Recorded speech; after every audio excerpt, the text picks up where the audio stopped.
Kita masuk ke soal 211. Apa saja informasi yang harus dicantumkan dalam label box arsip menurut prosedur pengelolaan arsip? A. Nama pencipta arsip, nomor box, nomor arsip, dan tanggal penyimpanan. B. Nama lembaga pencipta, lokasi simpan arsip, nomor box, dan nomor arsip. C. Nama pencipta arsip, lokasi simpan arsip, jenis arsip, dan nomor urut arsip. D. Nomor arsip, nama pencipta arsip, jenis arsip, dan jumlah arsip. E. Nama pencipta arsip, nomor arsip, tanggal pembuatan, dan jenis arsip. Jawaban yang tepat adalah B, ya. Nama lembaga pencipta, lokasi simpan arsip, nomor box, dan nomor arsip.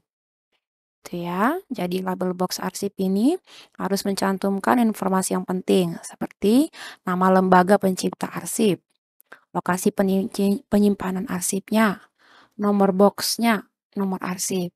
Hal ini bertujuan untuk mempermudah pengelolaan, pemindahan, serta penemuan kembali arsip secara efisien di kemudian hari. Itu ya.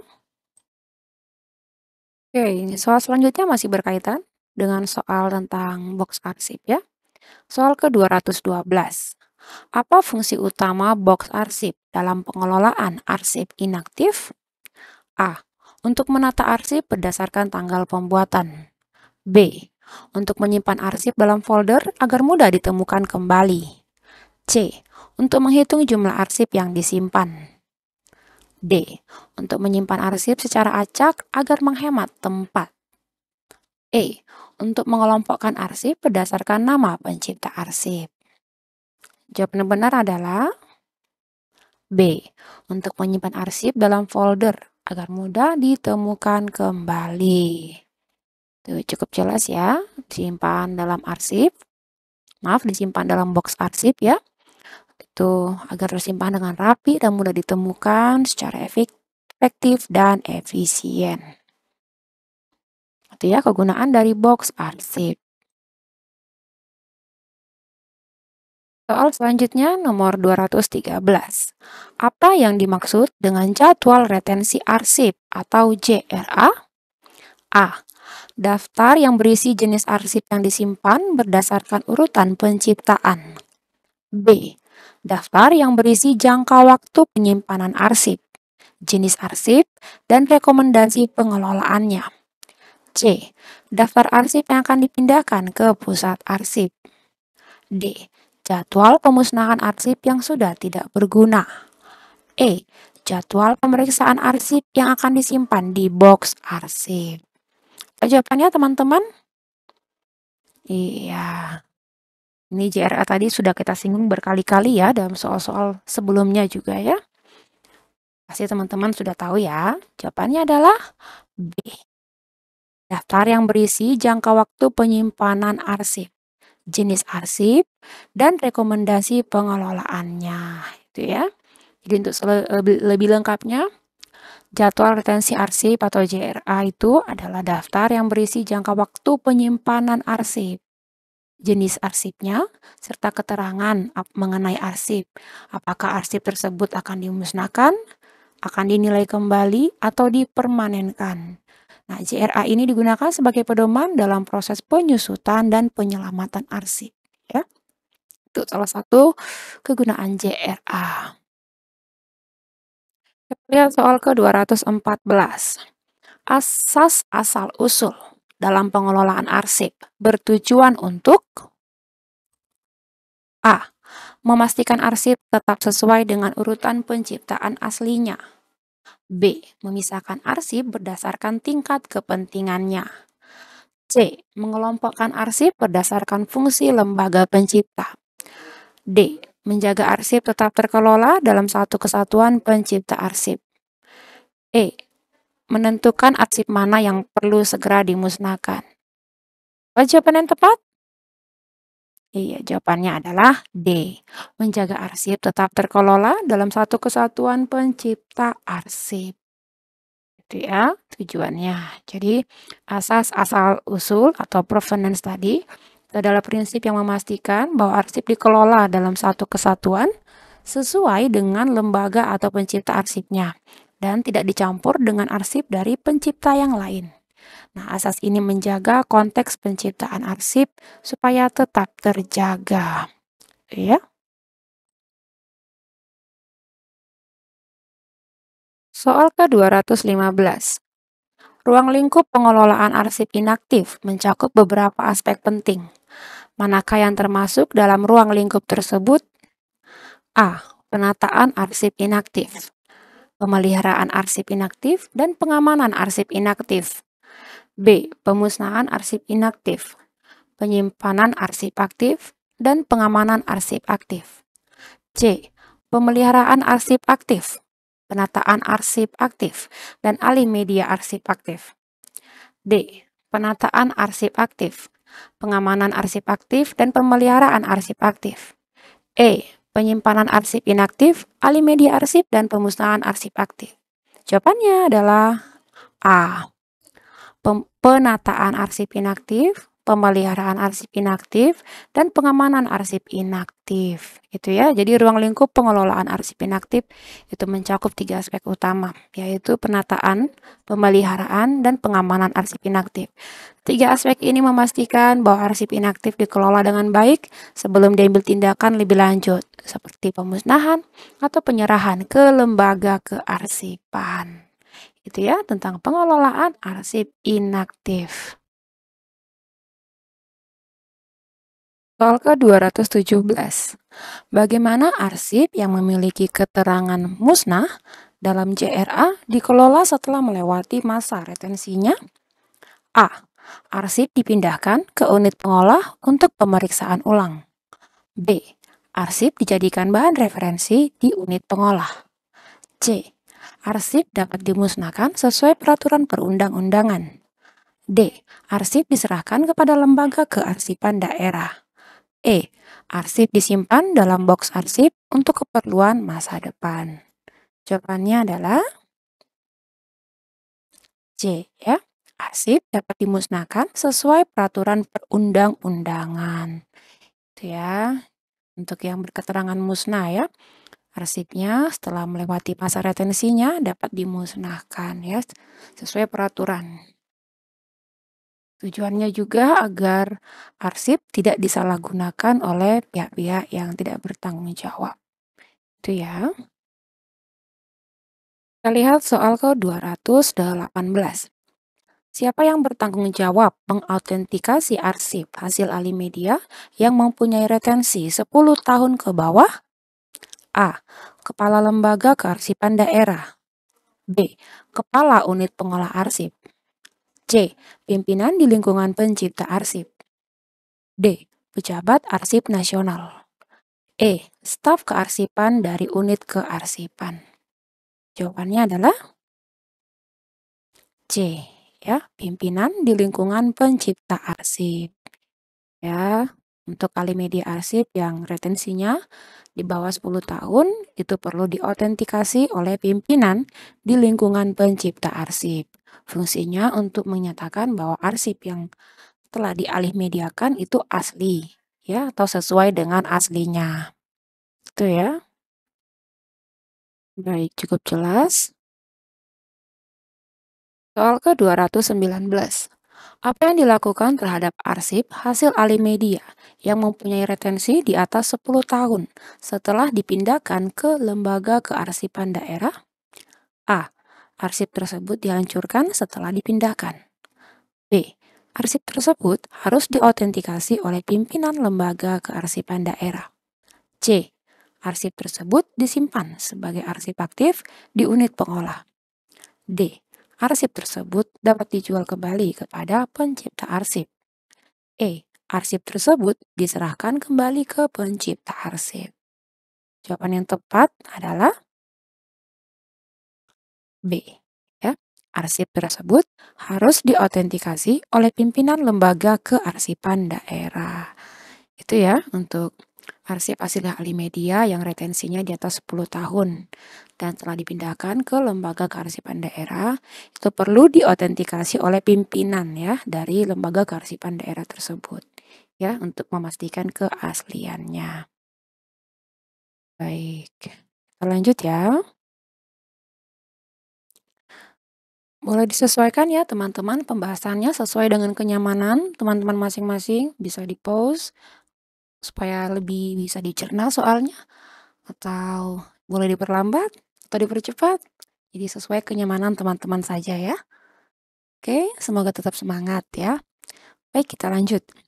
Soal ke-220. Apa yang dimaksud dengan alih media arsip? A. Proses memindahkan arsip dari unit pengolah ke lembaga kearsipan daerah. B. Proses menghancurkan arsip yang sudah tidak berguna. C. Proses menggandakan arsip dalam bentuk digital atau format lain.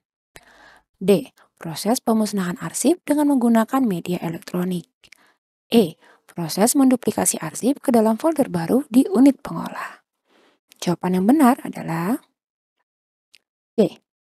Proses menggandakan arsip dalam bentuk digital atau format lain. Itu ya pengertian dari alih media arsip ya. Proses memindahkan arsip dari bentuk fisik ke media digital atau format lain yang sesuai. Seperti microfilm atau bentuk elektronik lainnya ya. Dan hasil alih media arsip ini harus diautentikasi atau diakui keabsahannya ya. Itu untuk alih media arsip.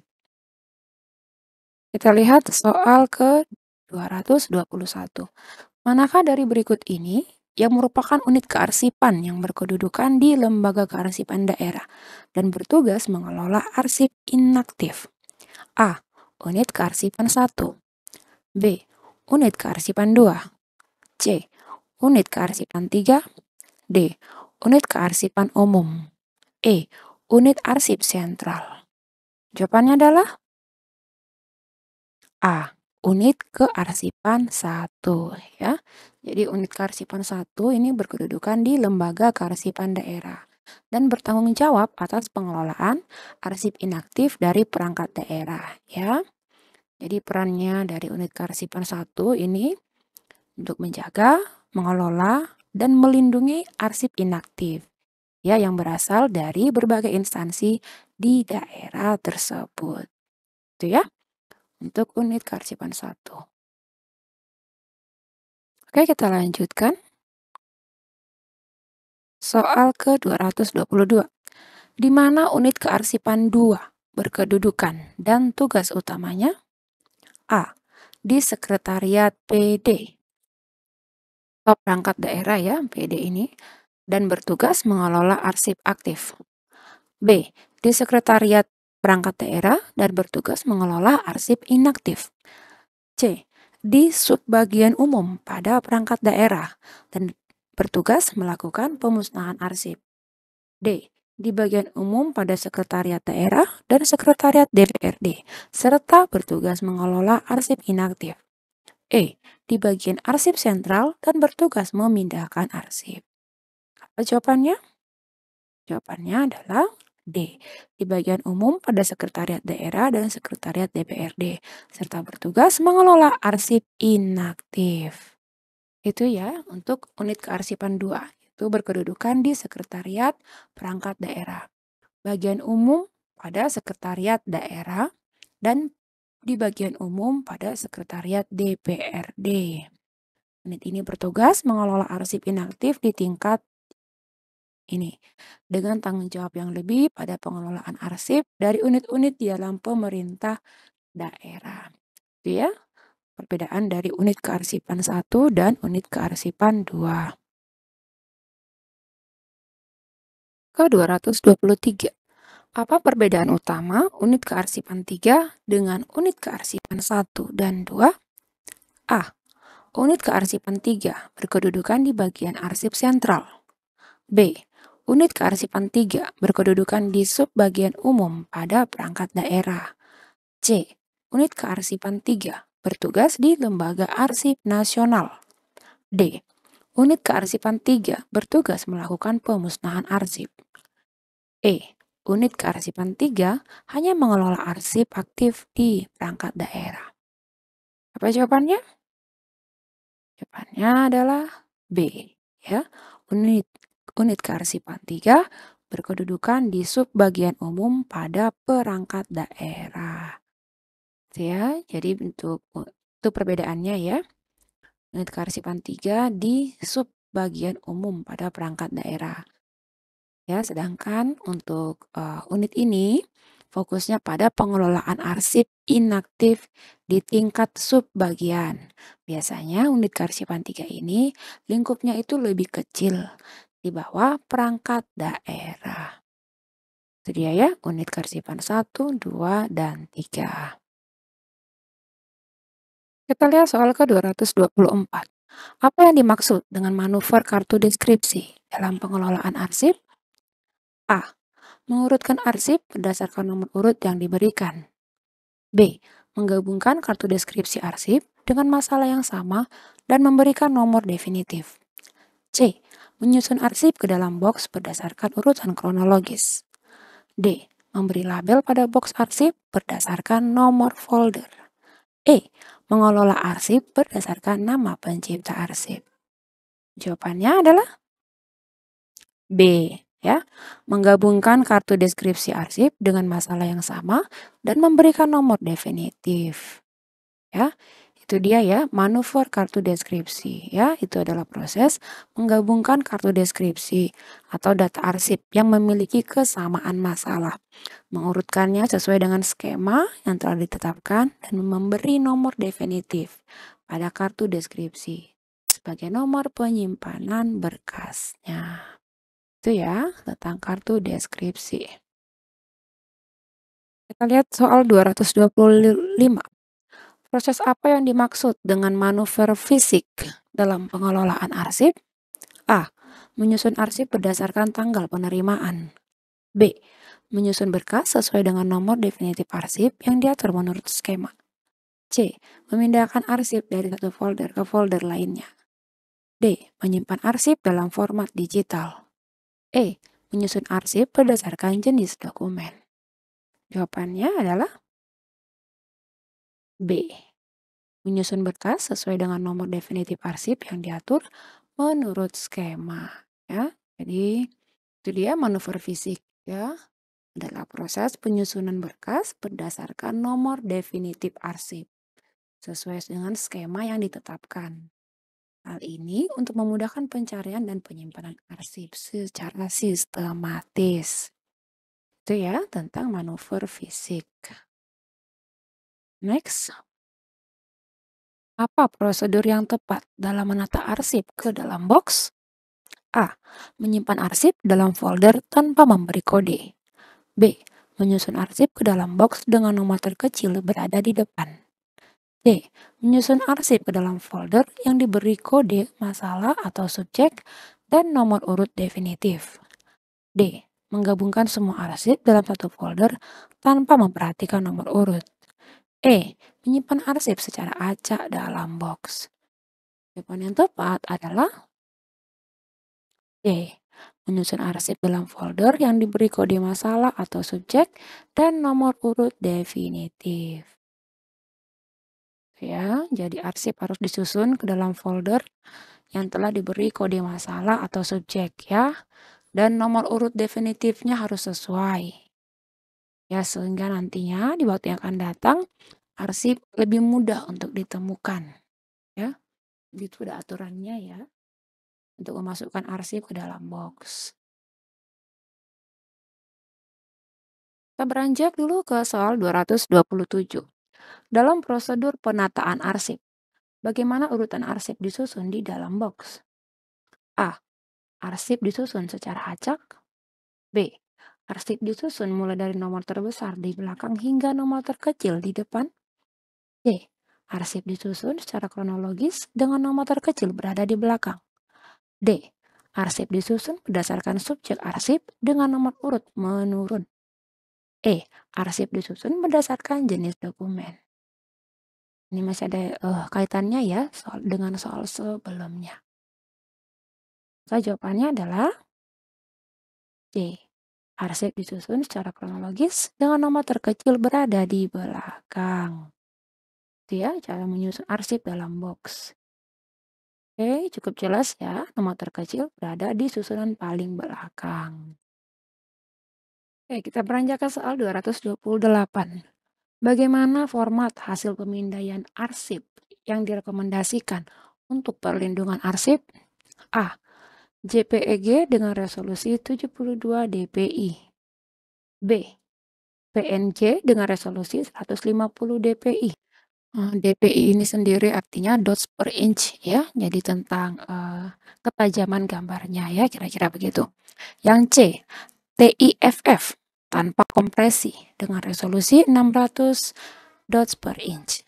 D, GIF dengan resolusi 300 dpi. PDF dengan resolusi 200 dpi. Jawaban yang paling tepat adalah C ya.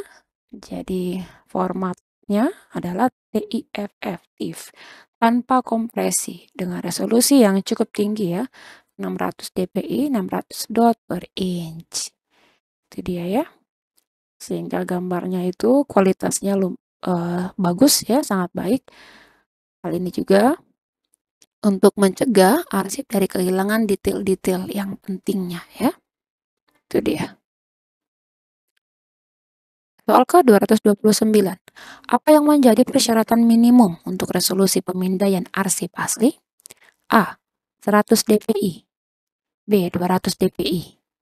C. 300 dpi. D. 500 dpi. E. 600 dpi. Jawabannya adalah C. Ya, 300 dpi. Ini untuk persyaratan minimum ya untuk pemindaian arsip asli ya. Ya, jadi untuk arsip asli rekomendasinya untuk dipindai dengan resolusi minimal 300 dpi atau dot per inch. Ya, minimalnya adalah 300 dpi. Oke, cukup jelas. Soal ke-230. Manakah dari format berikut ini yang direkomendasikan untuk penyimpanan dokumen elektronik hasil pemindaian arsip? A. BMP. B. GIF, GIF. C. PDF. D. TIFF. E. Semua jawaban benar. Jawabannya adalah E ya, semua jawaban benar. Ya, jadi arsip yang dipindai, yang dialih mediakan ya, dapat disimpan dalam berbagai format. Bisa format TIFF, format GIF, JPEG, PNG, dan PDF. Semua format ini memungkinkan penyimpanan arsip elektronik dengan informasi yang sesuai dengan dokumen aslinya. Nah, format yang digunakan dipilih berdasarkan kebutuhan dan penyimpanan dan aksesibilitas. Oke ya. Baik, kita lanjut ya ke soal 231. Apa yang dimaksud dengan pemberkasan arsip? A. Penyimpanan arsip dalam kotak berdasarkan nomor urut. B. Kegiatan penyusunan kelompok arsip sesuai skema pengaturan yang telah ditetapkan. C. Pengelompokan arsip berdasarkan nama pencipta arsip. D. Penyusunan arsip secara acak dalam folder berdasarkan ukuran dokumen. E. Mengarsipkan dokumen secara elektronik. Jawaban yang tepat adalah B. Ya, kegiatan penyusunan kelompok arsip sesuai skema pengaturan yang telah ditetapkan. Ya, itu ya pengertian dari pemberkasan arsip.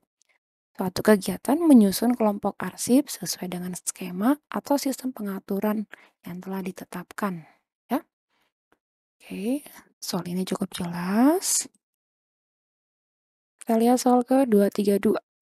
Pengelompokan arsip yang memiliki jenis dokumen yang sama disebut dengan istilah A.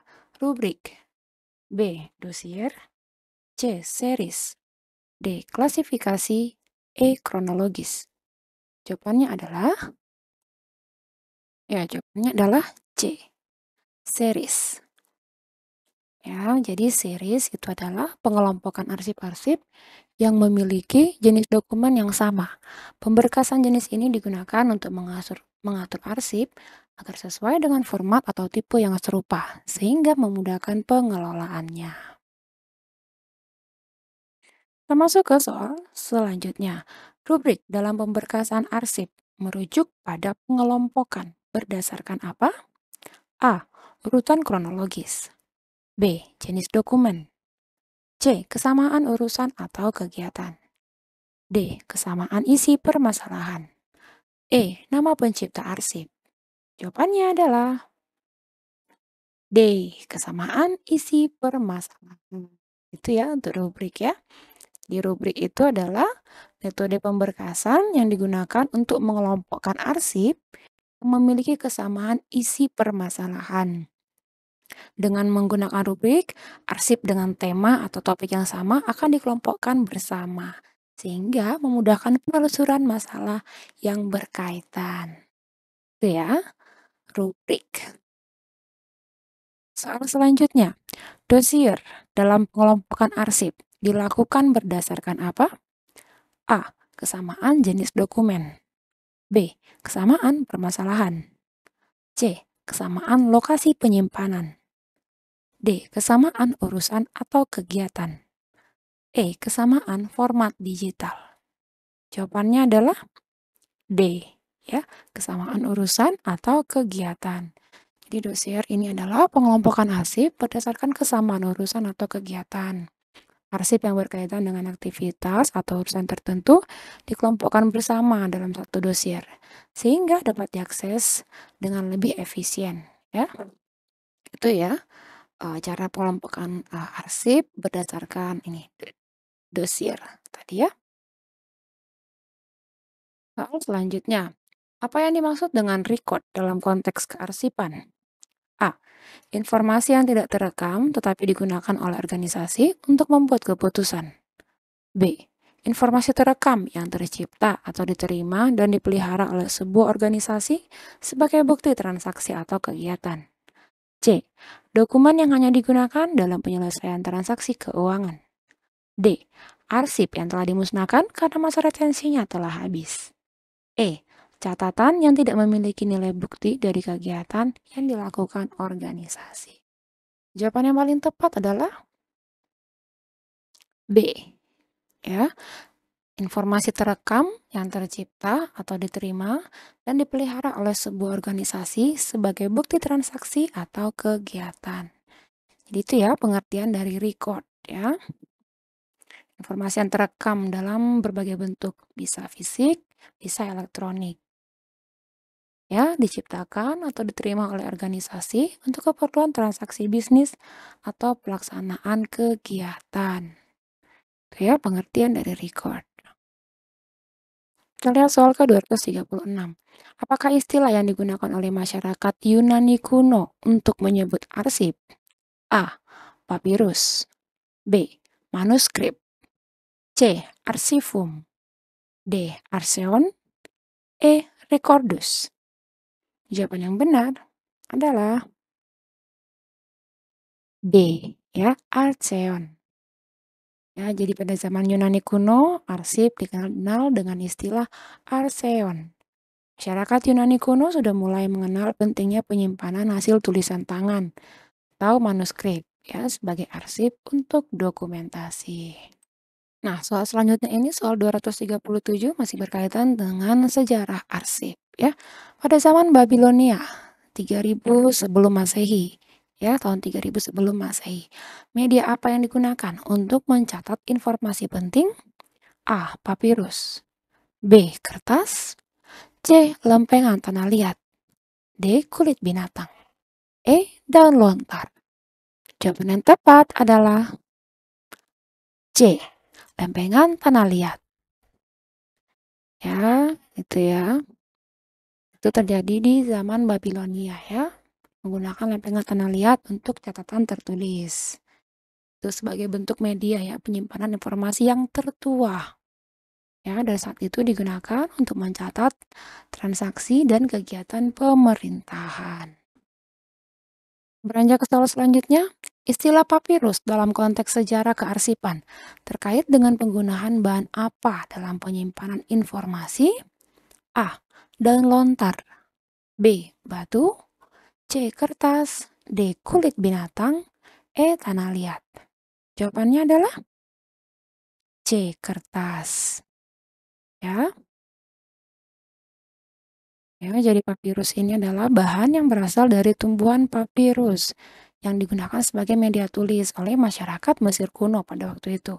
Nah, dari istilah papirus ini kemudian berkembang kata paper yang berarti kertas dalam beberapa bahasa Eropa seperti dalam bahasa Belanda, Jerman, dan bahasa Prancis. Soal selanjutnya, soal ke-239. Lembaga Arsip Nasional pertama di dunia didirikan di negara mana dan pada tahun berapa? A. Inggris 1838. B. Amerika Serikat 1934. C. Prancis 1790. D. Belanda 1902. E. Italia 1850. Jawaban yang benar adalah C. Prancis 1790. Ya, di Prancis ya pertama kali ya. Jadi lembaga arsip nasional pertama ya bernama Archives National. Didirikan di Prancis pada tanggal 12 September 1790. Nah, lembaga ini kemudian menjadi contoh bagi negara lain untuk mendirikan lembaga arsip nasional. Itu ya. Kita beranjak ke soal 240. Negara mana yang mengikuti jejak Prancis dengan mendirikan lembaga arsip nasional bernama Public Record Office pada tanggal 14 Agustus 1838? A. Amerika Serikat. B. Inggris. C. Belanda. D. Jerman. E. Spanyol. Jawabannya adalah B. Inggris. Ya, itu lembaga itu berdiri di Inggris ya. Oke, ini cukup jelas. Soal selanjutnya, apa nama lembaga arsip nasional di Belanda yang didirikan pada tahun 1902? A. Nationale Archives. B. Algemeen Rechtsarchief. C. Public Record Office. D. Archief Nasional. E. Rechtsarchief voor Oude. Jawaban yang benar adalah B. Ya, Algemeen Rechtsarchief. Ya, itu di negara Belanda ya, mendirikan lembaga arsip nasionalnya pada tahun 1902 dengan nama Algemeen Rechtsarchief. Berfungsi untuk menyimpan dan mengelola arsip-arsip penting di negara Belanda. Ya, kita lihat dari bahasanya ya, itu dari Belanda. Oke, baik, kita lanjutkan. Kapan Amerika Serikat mendirikan lembaga arsip nasionalnya yang dikenal dengan Nationale Archives and Record Center? A. 1790. B. 1838. C. 1902. D. 1934. E. 1950. Jawabannya adalah D. Ya, oke ini cukup jelas ya. Soal ke-243. Apakah tujuan utama dari didirikannya lembaga arsip nasional di berbagai negara? A. Untuk melestarikan karya sastra kuno. B. Untuk menyimpan catatan keuangan negara. C. Untuk mengelola dan melestarikan dokumen negara dan rekod yang memiliki nilai sejarah. C. Untuk menyiapkan dokumen bagi proses litigasi. E. Untuk menyimpan dokumen pribadi para pejabat negara. Jawaban yang tepat adalah C. Ya, untuk mengelola dan melestarikan dokumen negara dan rekod yang memiliki nilai sejarah. Gitu ya, jadi lembaga arsip nasional itu didirikan dengan tujuan utama untuk mengelola, menyimpan, dan melestarikan dokumen negara, serta rekod yang memiliki nilai sejarah.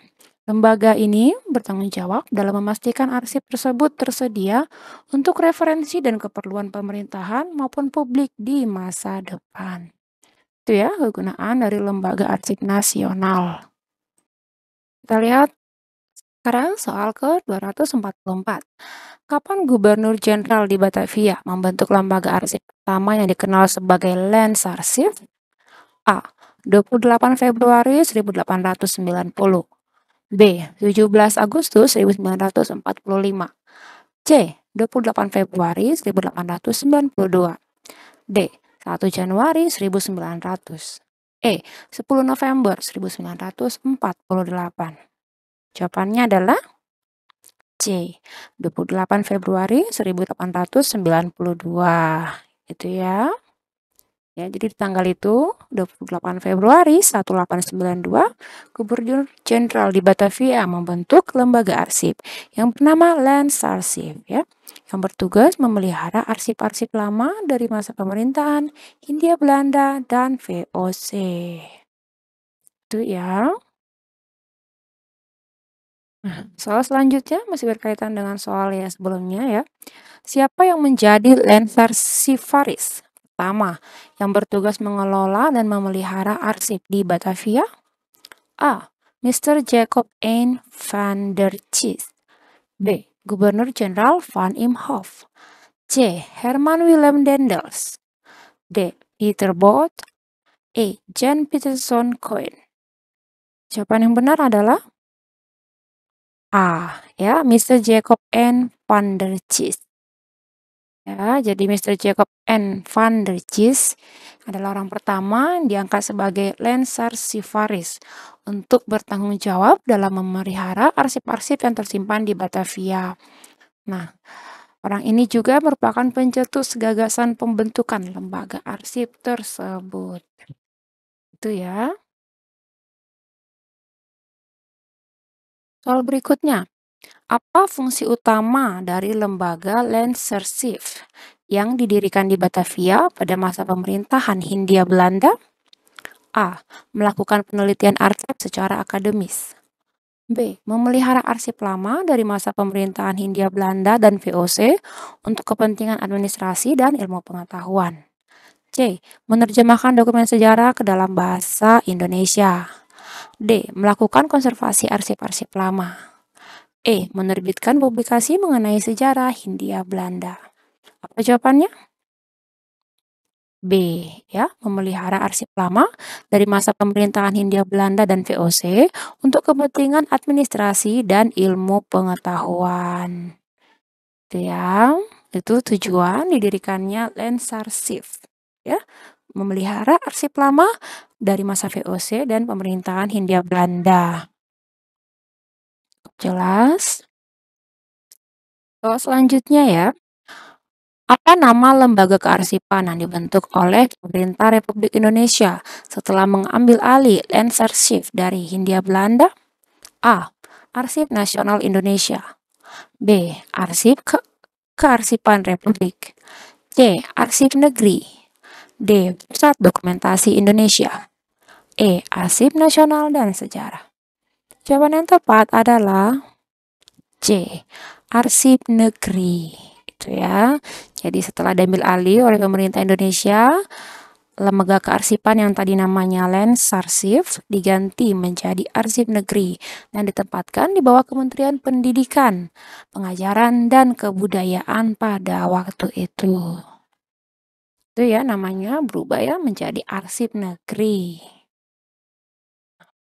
Nah, soal berikut ini masih berkaitan dengan sejarah ya dari Arsiparis. Soal ke-248.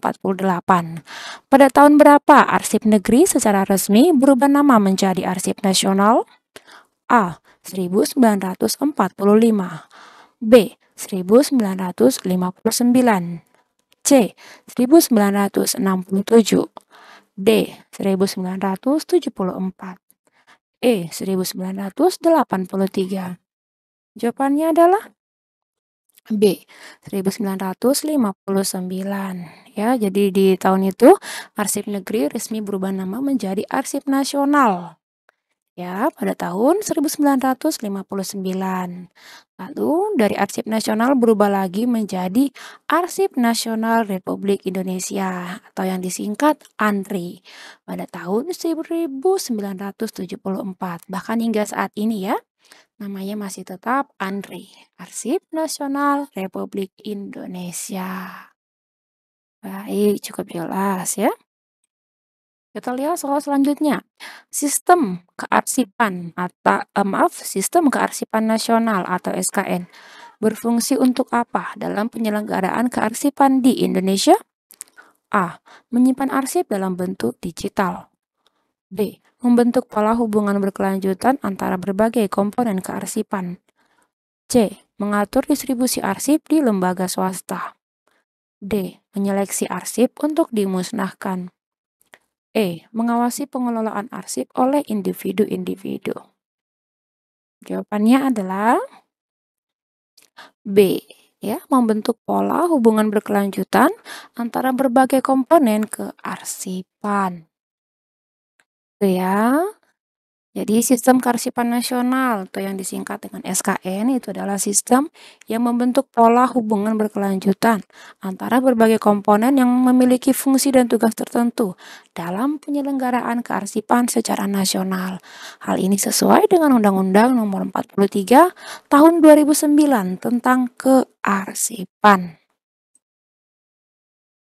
Oke, teman-teman boleh disesuaikan ya kecepatan belajarnya ya. Jika dirasa saya mungkin membahasnya terlalu cepat, boleh diperlambat videonya atau di-pause ya, di-stop sebentar sambil pelan-pelan dipelajari ya.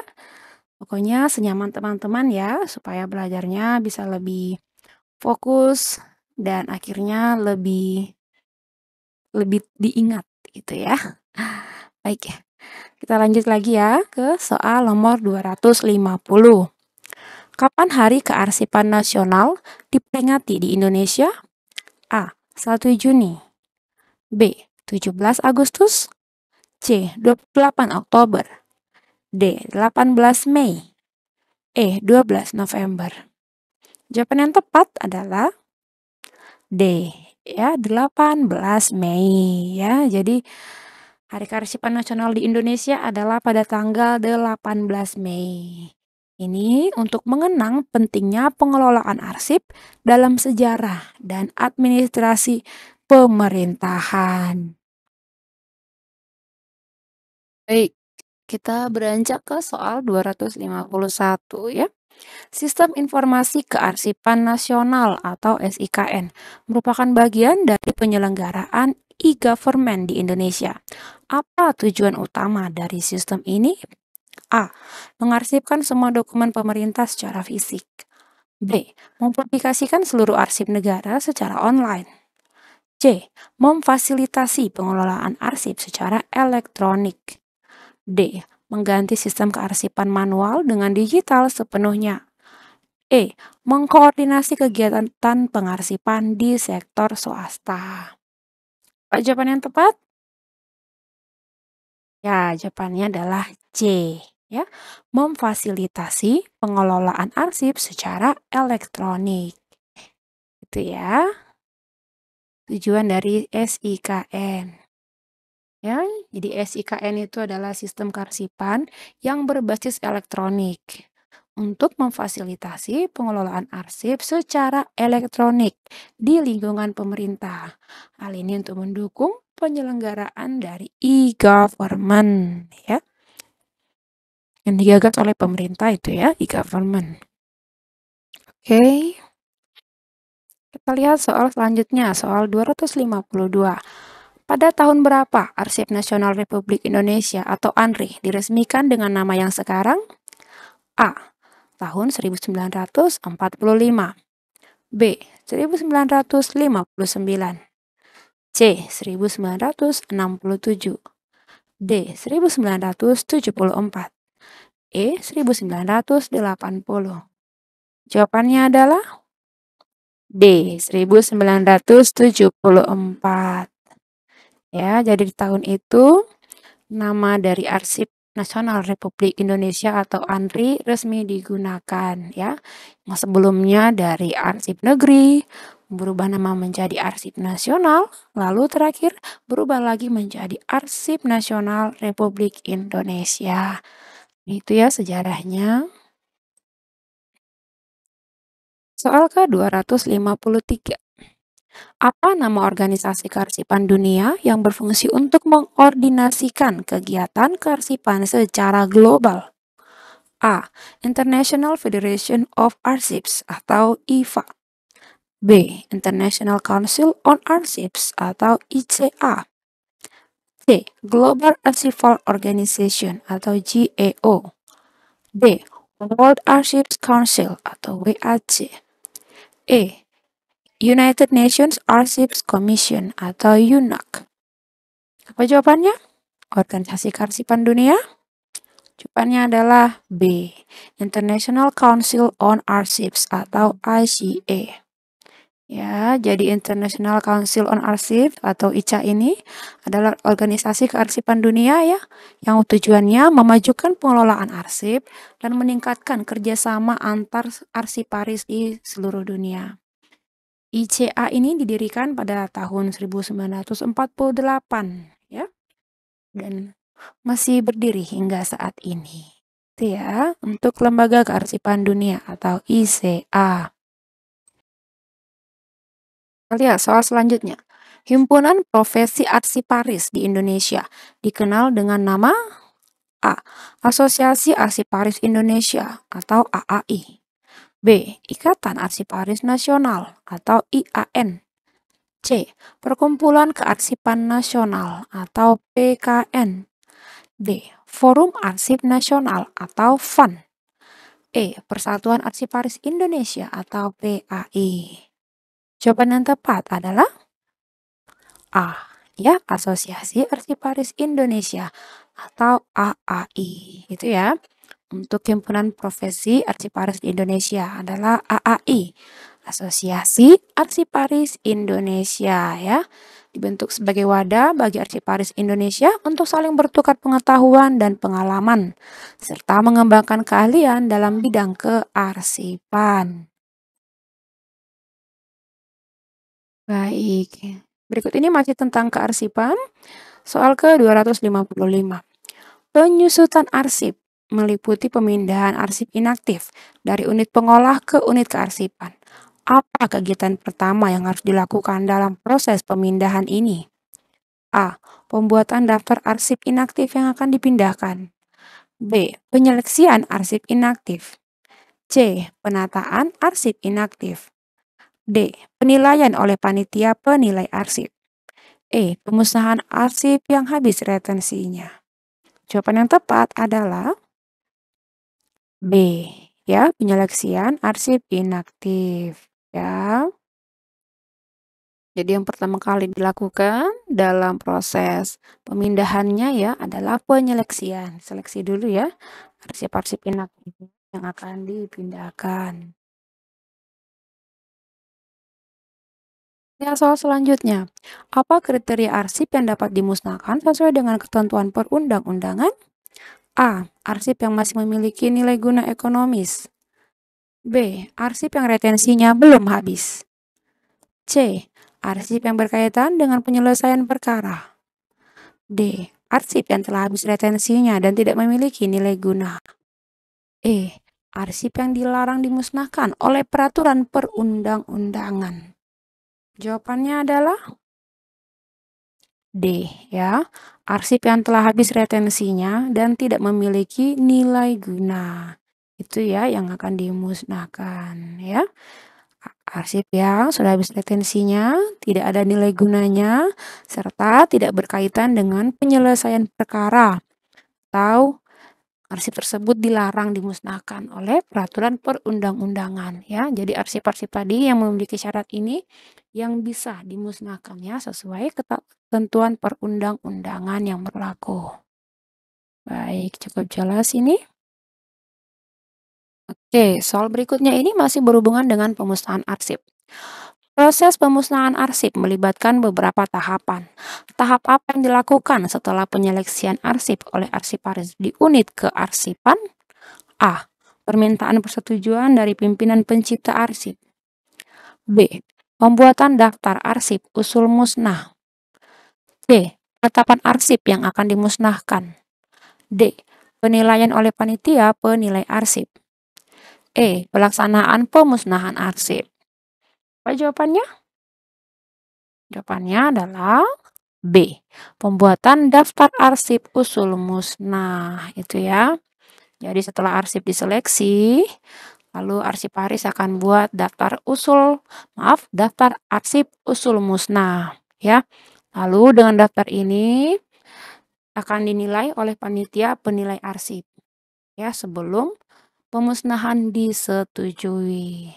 Jadi itu tahapnya ya, diseleksi dulu, lalu dibuat daftar arsip usul musnah, kemudian dinilai oleh panitia penilai arsip, kemudian dilakukan pemusnahan. Baik, kita lihat soal selanjutnya, soal nomor 258. Dalam pemusnahan arsip, panitia penilai arsip memiliki peran penting. Apa yang menjadi tanggung jawab utama dari panitia penilai arsip? A. Melaksanakan pemusnahan arsip secara fisik. B. Menetapkan arsip yang akan dipindahkan ke unit kearsipan. C. Memberikan rekomendasi arsip yang akan dimusnahkan. D. Menyusun daftar arsip yang telah usang. E. Mengelola arsip elektronik dalam proses digitalisasi. Jawaban yang benar adalah, jawaban yang tepat adalah C. Memberikan rekomendasi arsip yang akan dimusnahkan. Ya, jadi panitia penilai arsip bertanggung jawab untuk menilai dan memberikan rekomendasi mengenai arsip-arsip yang layak dimusnahkan berdasarkan retensi dan nilai gunanya, serta memastikan bahwa arsip yang dimusnahkan tidak lagi relevan dan sesuai dengan ketentuan yang berlaku. Itu ya. Kita beranjak ke soal selanjutnya, soal ke-259. Apa kriteria utama arsip statis yang harus diserahkan oleh pencipta arsip kepada lembaga kearsipan? A. Arsip yang memiliki nilai guna administrasi. B. Arsip yang tidak lagi dibutuhkan untuk referensi. C. Arsip yang memiliki nilai kesejarahan, telah habis retensinya atau berketerangan dipermanenkan. D. Arsip yang memiliki nilai guna ekonomis. E. Arsip yang belum habis retensinya tetapi tidak diperlukan lagi. Apa jawabannya? Ya, jawaban yang tepat adalah C, ya. Arsip yang memiliki nilai kesejarahan, telah habis retensinya, atau berketerangan dipermanenkan. Itu ya. Jadi arsip yang diserahkan kepada lembaga kearsipan adalah arsip yang memiliki nilai guna kesejarahan, atau telah habis waktu retensinya, dan atau telah berketerangan dipermanenkan sesuai dengan JRA-nya ya, jadwal retensi arsip. Ya, arsip-arsip ini memiliki nilai penting untuk pelestarian dari sejarah ataupun dokumentasi yang resmi. Itu ya. Kita lihat soal 260. Langkah pertama dalam prosedur penyerahan arsip statis oleh pencipta arsip adalah A. Pembuatan berita acara pemindahan arsip. B. Verifikasi dari lembaga kearsipan. C. Penyeleksian dan pembuatan daftar arsip usul serah. D. Penilaian oleh panitia penilai arsip. E. Pemberitahuan kepada lembaga kearsipan. Jawaban yang tepat adalah C. Ya, penyeleksian dan pembuatan daftar arsip usul serah. Ya, jadi langkah awal dalam prosedur penyerahan arsip statis adalah penyeleksian dan pembuatan daftar arsip yang diusulkan untuk diserahkan oleh arsiparis di unit kearsipan. Ini memastikan bahwa hanya arsip yang relevan yang akan diajukan untuk diserahkan kepada lembaga kearsipan. Itu ya, tentang penyerahan arsip statis. Ya. Nah, soal berikutnya. Ini masih berkaitan dengan penyerahan dari arsip statis. Ya, soal ke-261. Dokumen apa yang menyertai pelaksanaan serah terima arsip statis dari pencipta arsip kepada lembaga kearsipan? A. Jadwal retensi arsip atau JRA. B. Berita acara pemindahan arsip. C. Pernyataan kesesuaian arsip. D. Dokumen keabsahan arsip. E. Arsip elektronik pengganti arsip fisik. Apa jawabannya? Ya, jawabannya B. Ya, berita acara pemindahan arsip. Ya, jadi saat serah terima arsip statis, pimpinan dari pencipta arsip itu wajib menyertakan berita acara yang mencatat proses serah terima. Jadi, dokumen ini jadi bukti bahwa arsip telah diserahkan kepada lembaga kearsipan dengan lengkap dan sesuai prosedurnya. Itu ya, tentang penyerahan atau serah terima dari arsip statis. Soal berikutnya ini tentang pemusnahan arsip ya. Pemusnahan arsip di lingkungan pemerintah daerah yang memiliki retensi sekurang-kurangnya 10 tahun harus mendapatkan persetujuan dari siapa? A. Kepala Arsiparis Daerah. B. Bupati atau Wali Kota. C. Menteri Dalam Negeri. D. Kepala Arsip Nasional Republik Indonesia atau ANRI. E. Gubernur. Jawabannya adalah D. Ya, Kepala Arsip Nasional Republik Indonesia atau ANRI. Ya, jadi itu ya, arsip dengan retensi sekurang-kurangnya 10 tahun di lingkungan pemerintahan daerah hanya boleh dimusnahkan setelah mendapat persetujuan tertulis dari Kepala ANRI. Hal ini dilakukan untuk memastikan arsip yang memiliki nilai sejarah atau informasi penting tidak dimusnahkan sembarangan.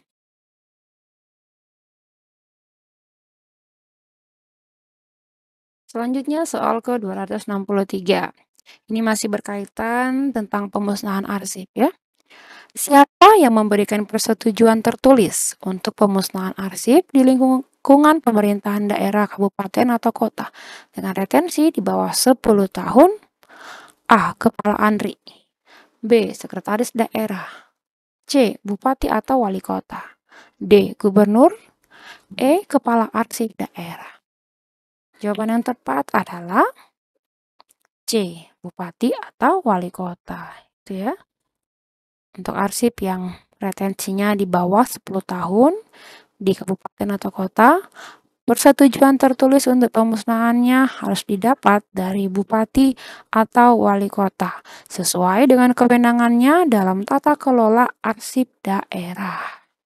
Itu ya, jadi yang berwenang untuk memberikan izin adalah bupati atau wali kota. Nah, soal ke-264 masih berkaitan tentang pemusnahan arsip. Ya. Pemusnahan arsip harus dilakukan dengan memperhatikan beberapa ketentuan. Salah satu ketentuan tersebut adalah bahwa fisik dan informasi arsip harus musnah secara total, sehingga tidak dapat dikenali. Selain itu, pemusnahan arsip juga harus disaksikan oleh pejabat dari unit kerja tertentu. Siapakah pejabat yang harus menyaksikan pemusnahan arsip tersebut? A. Pejabat dari unit kerja bidang hukum dan keuangan. B. Pejabat dari unit kerja bidang hukum dan pengawasan. C. Pejabat dari unit kerja pengawasan dan manajemen risiko. D. Pejabat dari unit kerja kepegawaian dan hukum. E. Pejabat dari unit kerja kearsipan dan teknologi informasi. Jawabannya adalah B. Ya, pejabat dari unit kerja bidang hukum dan pengawasan. Ya, itu ya untuk pemusnahan arsip, saksinya perlu dari pejabat unit kerja bidang hukum dan pengawasan untuk memastikan bahwa arsip dimusnahkan sesuai prosedur dan tidak ada penyalahgunaan informasinya. Baik, itu cukup jelas. Soal berikutnya masih tentang pemusnahan arsip ya. Soal ini tadi. A. Soal 265. Berita acara pemusnahan arsip harus disertai dengan dokumen pendukung lainnya. Berita acara tersebut ditandatangani oleh beberapa pihak. Siapakah yang menandatangani berita acara tersebut? A. Kepala Unit Pengolah dan Arsiparis. B. Kepala Unit Pengolah, Kepala Unit Kearsipan, dan pejabat bidang hukum. C. Kepala Unit Kearsipan, Kepala Lembaga Kearsipan, dan pejabat dari unit kerja kepegawaian. D. Kepala Unit Kearsipan, kepala unit pengolah, dan pejabat dari unit kerja bidang hukum dan pengawasan. E. Kepala Arsip Nasional, Kepala Lembaga Kearsipan, dan pejabat bidang keuangan. Jawaban yang tepat adalah D. Ya, Kepala Unit Kearsipan, Kepala Unit Pengolah, dan pejabat dari unit kerja bidang hukum dan pengawasan. Ya, itu yang harus menandatangani ya berita acara pemusnahan arsip. Ya, oke, baik, cukup jelas. Soal selanjutnya, penyeleksian arsip statis dilakukan berdasarkan JRA dengan melihat pada kolom retensi inaktif dan kolom keterangan. Arsip yang dapat diserahkan kepada lembaga kearsipan adalah arsip yang dalam kolom keterangan dinyatakan sebagai apa? A. Aktif. B. Inaktif. C. Permanen. D. Sementara. E. Tidak bernilai guna. Yang benar adalah C. Permanen. Ya, jadi arsip yang dinyatakan permanen dalam kolom keterangan JRA memiliki nilai guna jangka panjang dan harus diserahkan ke lembaga kearsipan untuk dijaga dan dikelola. Soal ke-268. Kepala Lembaga Kearsipan sesuai wilayah kewenangannya melakukan verifikasi daftar arsip usul serah berdasarkan permohonan penyerahan arsip statis dari siapa? A. Arsip Nasional. B. Unit Kearsipan. C. Lembaga pemerintah. D. Pencipta arsip. E. Arsiparis daerah. Jawabannya adalah D. Ya, pencipta arsip. Ya, jadi penyerahan arsip statis dilakukan oleh pencipta arsip. Ya, yang wajib untuk menyerahkan arsip yang telah habis masa retensinya atau yang dinyatakan bernilai guna secara permanen. Lalu, kepala dari lembaga kearsipan akan melakukan verifikasi terhadap arsip yang diusulkan untuk diserahkan ini. Itu dia ya, tentang penyerahan arsip statis ya ini.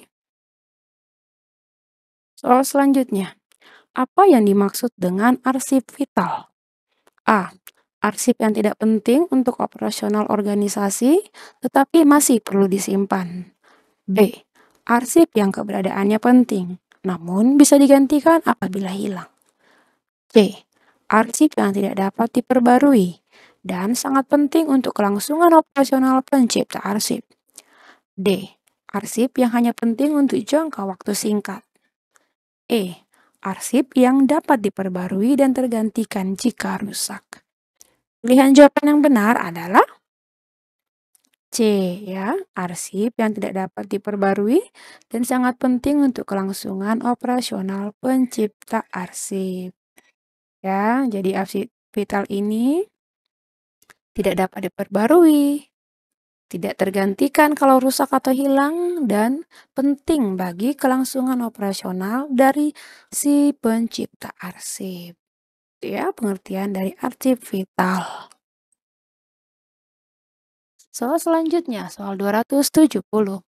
Metode pelindungan arsip vital dengan melakukan pemencaran arsip hasil duplikasi ke tempat penyimpanan berbeda. Dikenal sebagai apa? A. Faulting. B. Penduplikasian. C. Pemulihan. D. Pemencaran atau dispersal. E. Pendataan. Pilihan yang tepat adalah D. Pemencaran atau dispersal. Ya. Jadi, pemencaran atau dispersal ini adalah metode perlindungan arsip vital dengan melakukan pemencaran arsip hasil duplikasi ke tempat penyimpanan arsip pada lokasi yang berbeda untuk menghindari risiko hilangnya semua data dalam satu lokasi. Itu ya. Di arsip vital, diduplikasi dan ditimpan pada beberapa lokasi berbeda ya. Jadi kalau satu hilang masih ada gitu ya. Datanya di lokasi yang lain. Itu ya, arsip vital. Kalau selanjutnya masih berhubungan dengan arsip vital. Proses penggandaan arsip vital untuk melindungi informasi yang ada dengan menggunakan media yang sama atau berbeda disebut sebagai A. Penduplikasian, B. Pengamanan, C. Penyimpanan khusus.